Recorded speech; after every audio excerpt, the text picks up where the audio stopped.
art can be a way of connecting people, viewers, to the creators.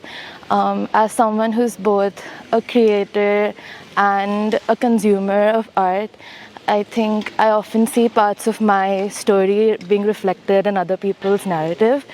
I think to resolve trauma, it's important to view trauma as a larger system that affects all of us. And in relating to stories, we are able to take the personal and view it at the larger scale and explore the system of trauma together.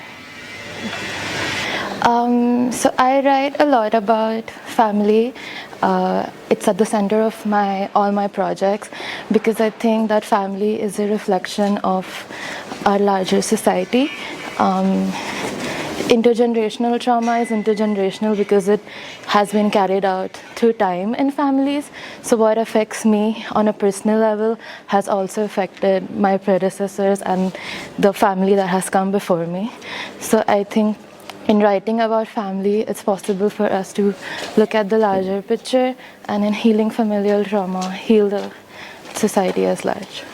I think care is at the central of my thinking for social justice, because I think it's important to have empathy even for those that have hurt us and those we don't understand. It's not possible for everybody to do it for everybody, because it's hard when you have personal experiences.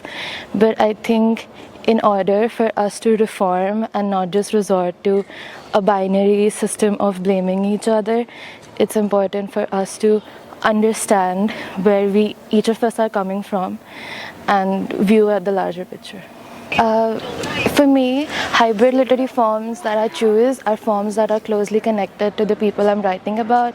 For example, the reason that my project is based on a test paper format is because I'm writing mostly about my mother, and my relationship with her growing up was very much centered around exams, because she really wanted me to do well in school. And I think it's interesting to use the objective language of the test papers through which we often communicated to then convey the personal subjective story between the two of us. I think that we often have a very limited point of view of what social justice and caring for communities involves, because we tend to view it as a more serious topic. But I think pop culture and fandom spaces can be an interesting point of view to explore social justice and care for communities, because they're more accessible, their language is more accessible, and it allows people of all ages to interact with each other, and I think exchange a lot of varying perspective, and it also allows for a lot of play in terms of form and format as well.